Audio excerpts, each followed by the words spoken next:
Assalamualaikum warahmatullahi wabarakatuh. Saya Muhammad Julian Cahriawan, NPM 69 dari kelas B.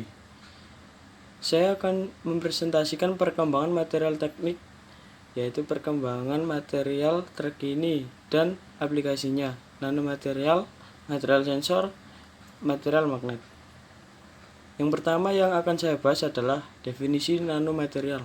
Nanomaterial dapat didefinisikan sebagai bahan yang memiliki minimal satu dimensi eksternal berukuran 1-100 nanometer. Definisi yang diberikan oleh Komisi Eropa menyatakan bahwa ukuran partikel setidaknya setengah dari partikel dalam distribusi ukuran nomor harus berukuran 100 nanometer atau di bawahnya. Lalu perkembangan nanomaterial. Perkembangan nanomaterial sekarang sudah semakin cepat. Contohnya adalah karbon nanochip, nano solar energy, dan nano sensor. Karbon nanochip merupakan bahan sangat kuat dan ringan yang akan membuat revolusi kekuatan material. Artinya, nanochip mampu mempengaruhi industri ruang angkasa dan industri otomotif. Lalu aplikasi nanomaterial. Nanomaterial dapat digunakan pada tahap produksi, perlindungan, dan pengemasan makanan. Proses pelapisan nanokomposit dapat meningkatkan ketahanan kemasan makanan akibat adanya zat antimikroba pada permukaan lapisan kemasan. Nanoteknologi berpotensi untuk menjadikan konstruksi lebih cepat, murah, dan aman. Lalu kedua, material sensor. Material sensor sering didefinisikan sebagai perangkat yang menerima dan menanggapi sinyal atau stimulus. Definisi terlihat cukup luas. Contoh saja, mata manusia yang kemudian dapat digunakan untuk memicu suatu tindakan tertentu. Lalu ada macam-macam sensor dan pengaplikasian. Yang pertama, sensor pasif adalah macam-macam sensor yang dapat menghasilkan sinyal output tanpa memperluas pasokan listrik dari eksternal. Contohnya termokopel. Lalu kedua, sensor aktif. Sensor ini membutuhkan sumber daya eksternal untuk dapat beroperasi. Ketiga, sensor analog adalah macam-macam sensor yang dapat menghasilkan sinyal output yang kontinu atau berkelanjutan. Sinyal keluar kontinu yang dihasilkan oleh sensor analog ini sebanding dengan pengukuran. Sensor digital. Sensor ini menghasilkan sinyal keluaran diskrit akan non-kontinu dengan waktu dan dapat direpresentasikan dalam bit. Sebuah sensor digital biasanya terdiri dari sensor, kabel, dan pemancar. Lalu ada sensor cahaya. Sensor cahaya adalah sensor yang digunakan untuk mendeteksi jumlah cahaya mengenai sensor tersebut. Sensor cahaya analog ini dapat diklarifikasikan lagi menjadi beberapa jenis seperti fotoresistor, kadmium sulfit atau disebut CDS, dan fotosel.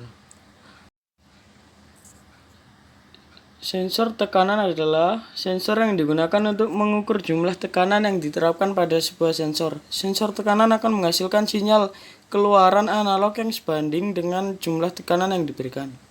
Lalu ada sensor suhu. Sensor suhu adalah sebuah sensor yang tersedia secara luas baik dalam bentuk sensor digital maupun analog. Lalu ada sensor inframerah. Menggunakan inframerah sebagai media untuk komunikasi data antara receiver dan transmitter. Lalu ada Hall effect sensor. Hall effect sensor adalah sensor yang dapat mengubah informasi magnetik menjadi sinyal listrik untuk memprosesan rangkaian elektronik selanjutnya.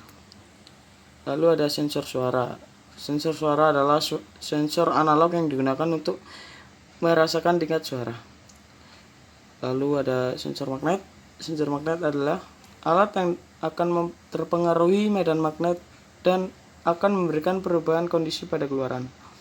Selanjutnya, sensor akselerometer adalah sensor yang mendeteksi perubahan posisi, kecepatan, orientasi, goncangan, getaran, dan kemiringan dengan gerakan indera. Lalu ada sensor giroskop, adalah sensor yang digunakan untuk merasakan dan menentukan orientasi dengan bantuan gravitasi bumi. Selanjutnya ada pengertian material magnet. Material magnet adalah suatu benda yang mampu menarik benda lain di sekitar yang memiliki sifat khusus. Magnet sering diartikan sebagai benda dengan gejala dan sifat dapat mempengaruhi bahan tertentu yang berada di sekitarnya. Setiap magnet memiliki dua kutub, yaitu utara dan selatan. Kutub magnet adalah daerah yang berada pada ujung-ujung magnet dengan kekuatan magnet paling besar. Lalu ada perkembangan dan aplikasi material magnet.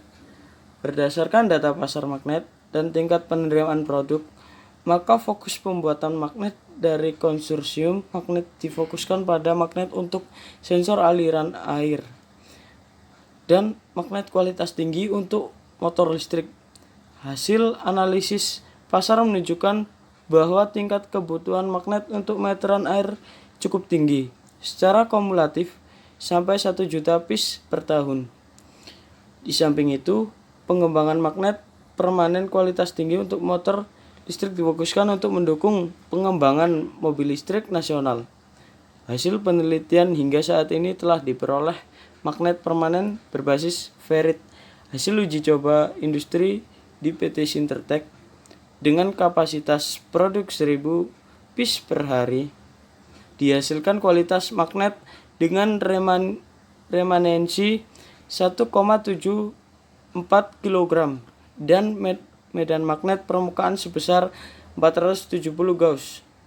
Sedangkan pada magnet berkualitas tinggi untuk motor listrik dihasilkan dari magnet permanen berbasis logam, tanah jarang, PR sampai FeB dalam bentuk bonded magnet dengan kualitas remanensi magnet 6,25 kg dan medan magnet permukaan mencapai 1,2 kg. Sekian, terima kasih. Saya mohon maaf apabila ada salah kata atau menyindir reviewer.